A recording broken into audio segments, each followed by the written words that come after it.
அண்மை செய்தி. திரைப்பட தயாரிப்பாளர் சரவணன் கைது செய்யப்பட்டிருக்கிறார். கூடுதல் விவரங்களோடு இணைகிறார் செய்தியாளர் ஜெய்ஹரீஷ். வணக்கம் ஜெய்ஹரீஷ், இந்த கைது நடவடிக்கை தொடர்பான முழு விவரங்கள். வணக்கம் சுபா. சென்னை பிரபல திரைப்பட தயாரிப்பாளர் சி கிரீன் புரொடக்ஷன் உரிமையாளர் சரவணன் கைது செய்யப்பட்டுள்ளார். பூந்தமல்லி நீதிமன்ற உத்தரவை அடுத்து காவல்துறை நடவடிக்கை மேற்கொண்டுள்ளார். பூந்தமல்லியை சேர்ந்த கண்ணப்பன் என்ற திரைப்பட விநியோகஸ்தரிடம் கடந்த 2016ஆம் ஆண்டு பெற்றுக்கொண்ட மோசடி செய்துள்ளார். இதில் 1,03,00,000 பணம் வாங்கி கொண்டு செக் மோசடி செய்துள்ளார். பூந்தமல்லி நீதிமன்றம் இந்த புகாரின் அடிப்படையில் நடவடிக்கையை மேற்கொண்டுள்ளது. 1,03,00,000 பணம் பெற்றுக்கொண்டு செக் மோசடி செய்ததாக பூந்தமல்லி நீதிமன்றத்தில் கண்ணப்பன் வழக்கு தொடர்ந்த நிலையில் நீதிபதி சரவணனை கைது செய்ய 30 நாள் சிறையில் அடைக்க உத்தரவிட்டுள்ளார். செக் மோசடி செய்த திரைப்பட தயாரிப்பாளர் சி கிரீன் புரொடக்ஷன் உரிமையாளர் சரவணனை KK நகர் காவல்துறையினர் கைது செய்து புழல் சிறையில் அடைத்துள்ளனர். மேலும் நீதிமன்ற தீர்ப்பை செயல்படுத்திய KK நகர் ஆய்வாளர் ரத்னகுமார் உள்ளிட்ட காவல்துறை நீதிபதி பாராட்டையும் தெரிவித்துள்ளார்.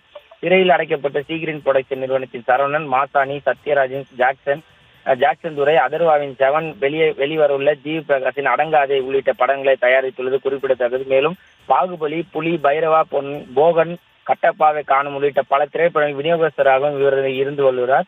பிரபல தயாரிப்பாளர் தற்போது கைது செய்யப்பட்டது பரபரப்பை ஏற்படுத்தி உள்ளது குறிப்பிடத்தக்கது சுபா.